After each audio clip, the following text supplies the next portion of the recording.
The following is an essay on composition and the sensual qualities of the architectural form, or how certain combination of shapes and proportions stimulate us. A glance into the feelings of a Pisces architect as he moves through space and his visual cortex is caressed by the light reflected from capitals inducing things. This text is also an analysis of the facade of St. Peter's Basilica by Carlo Maderno and the western facade of the Cathedral of Santiago, and also the sensual history of the Western architectural tradition from the Middle Ages to the Baroque period. Facades seek calmness in the Renaissance. Thus, they are structured according to certain proportions that avoid tension and maximize the sense of clarity and stability. They are balanced and complete by themselves, ideal introspective objects that don't need to interact with the world or their immediate context. A Renaissance composition is satisfying and relaxed, like the slightly boring moments after sex.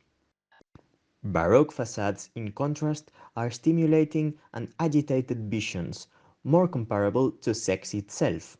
The movement, the light contrast, the daring and contorted shapes, all grabbing your whole attention and absorbing your soul for an instant. Orgasm.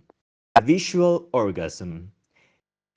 This is the sensation you get when you look at a building that absolutely stimulates your senses to the point of satisfaction. A composition that makes it difficult to imagine something more intense. This is the point of Baroque architecture.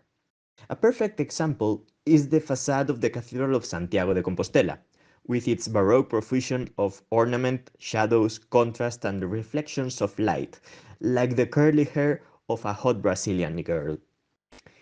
Or an explosion. And this explosion protrudes phallically towards the sky, forming the canonical silhouette of the medieval cathedral's facade, with two towers flanking a central body that also protrudes towards the sky. A stable and relatable familiar composition, satisfying and fulfilling. In its baroqueness, the facade of the Obradoiro is a Gothic composition. We can read the history of medieval architecture as a long session of tantric sex, in which all kinds of postures are tried, starting with the reinterpretation and degeneration of the classical standards. This is the pre-Romanesques, the Ottonian architecture, Byzantine architecture, and of course, Islamic architecture. All these influences merge into the glorious art of Romanesque, the first international style, a style that repeats and reformulates itself in ever-increased intensities of excitation and elevation, giving into the Gothic period, in which it rises more and more, and more and more, like the breathing rhythm of two excited lovers with their brains firing with the light of the divine. And then Gothic architecture reaches orgasm in the high spires of the Gothic Westwerks such as Burgos, Chartres, Amiens, Reims, and so many others. This climax fades away suddenly with the collapse of the tower of Beauvais Cathedral, the perfect phallic symbol reaching higher than any other building at the time, connecting earth with heaven, falling like a penis going flaccid after ejaculation. Beauvais is medieval architecture ejaculating. We can consider Beauvais as the end of the Gothic period, and though chronologies are not so straightforward, Gothic is succeeded by the Renaissance. As we said, Renaissance is the after-sex selfie of architectural history, the moment it starts to reflect on itself and judge what just happened with slight repulsion. And now we arrive to our concern, St. Peter's Basilica. Its facade is a Renaissance Mannerist masterpiece, but its shape is very peculiar among its typology. It's a very horizontal rectangle with no towers. This has many reasons.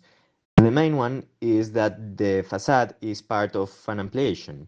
In the original project, the basilica was going to have a central plan, a Greek cross, the perfect shape for the perfect basilica in the mind of Renaissance architects and intellectuals, quasi-mandatory for the first church of Catholicism, perfectly restrained like the small penis of an Apollo statue. But in order to increase its capacity, and also for theological reasons, it was required to transform it into a Latin cross configuration. Carlo Maderno was the architect chosen for this task, with the condition that he should respect the main idea of his predecessor Michelangelo. This was the use of the giant order in the facades and the predominance of the dome over the composition. He was to erect the longitudinal ampliation of the nave, protruding, bulging towards the piazza as the Counter-Reformation starts to leave behind the calmness of the Renaissance for a new cycle of increased passion, the Baroque period. The importance of the stone dome is atavic. It not only reminds us of the celestial dome, but it also has a clear uterine symbology. It's a stone uterus with an oculus through which light comes illuminating life in this world. The church uterus with light coming from its opening, promising the birth in the afterlife.